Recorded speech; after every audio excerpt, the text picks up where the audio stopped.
इतनी बातें समझने के बाद अब हम थोड़ी सी एक्सरसाइज करते हैं, ठीक है, बिल्कुल वैसी जैसे तुम्हारे एग्जाम्स में पूछा जाता है। अभी तक हम लोग फटाफट से एक रिकैप लेते हैं। हम लोगों ने बात करी टाइप्स ऑफ सेंटेंस के बारे में, कौन से बेसिस पे, कौन से बेसिस पे, उनके स्ट्रक्चर के बेसिस पे। और हमने क्या समझा कि एक हमारे पास होता है सिंपल सेंटेंस, सिंपल सेंटेंस के अंदर होता है एक इंडिपेंडेंट क्लॉज। फिर हमने समझा कि हमारे पास होता है कंपाउंड सेंटेंस, ठीक है, कंपाउंड वाले के अंदर हमारे पास एक इंडिपेंडेंट क्लॉज होता है और कंजंक्शन की हेल्प से एक और इंडिपेंडेंट क्लॉज को हम उसके साथ जोड़ते हैं, यानी कि दोनों सेंटेंसेस में अपना कंप्लीट मीनिंग होता है। फिर हमने बात करी कॉम्प्लेक्स सेंटेंस की। कॉम्प्लेक्स सेंटेंस कैसा होता है, जिसमें एक तो डिपेंडेंट क्लॉज हो, क्या हो, डिपेंडेंट क्लॉज। डिपेंडेंट क्लॉज का क्या मतलब है, जिसका अपने आप में कंप्लीट मीनिंग ना हो और उसको जोड़ा जा रहा हो एक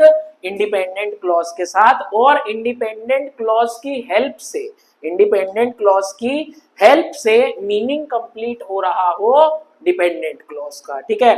चलो अब मैं यहाँ पर कुछ क्वेश्चंस लिख रहा हूं और तुम लोग डिटरमाइन करोगे कि वो सिंपल सेंटेंस है, कंपाउंड सेंटेंस है या कॉम्प्लेक्स सेंटेंस है।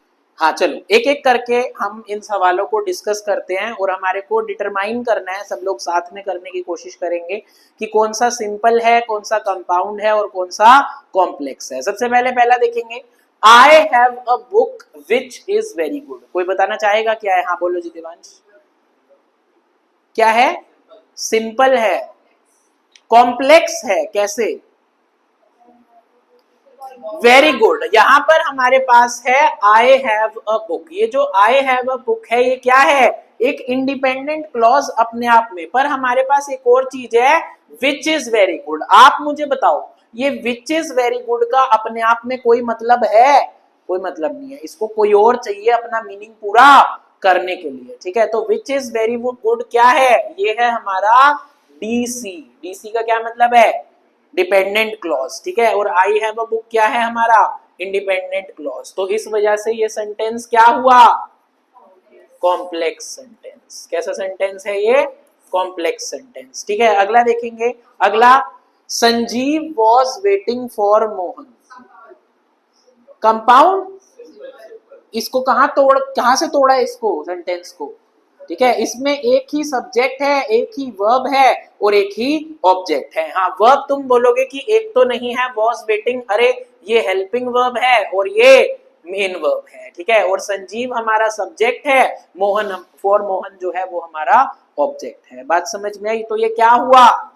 Simple sentence. ये कैसा है? सिंपल सेंटेंस, ठीक है। अगले वाले को देखेंगे, she met the old man who was a professor. Very good. देखेंगे कंपाउंड। अच्छा, she met the old man, ठीक है। ये हमारे पास एक इंडिपेंडेंट क्लॉज है, ठीक है, ये अपने आप में इंडिपेंडेंट है। लेकिन हु वॉज अ प्रोफेसर, ठीक है, ये क्या है? ये हमारा डिपेंडेंट क्लॉज है, जिस वजह से ये सेंटेंस कैसा हुआ?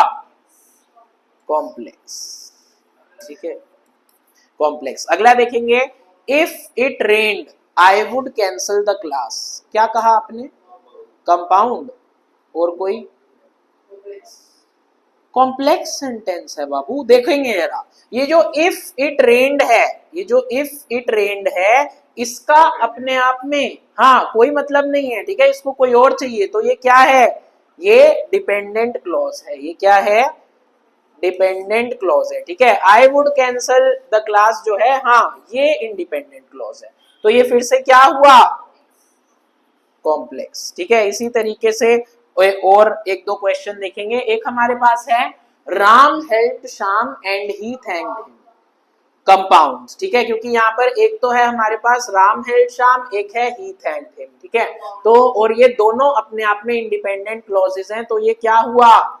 कंपाउंड सेंटेंस हुआ, ठीक है। आगे देखेंगे, Shreya came and her brother met her. Very good. इसमें भी हमारे पास एक इंडिपेंडेंट क्लॉज है, श्रेया केम और हर ब्रदर मेट हर, ये भी। तो ये भी क्या है?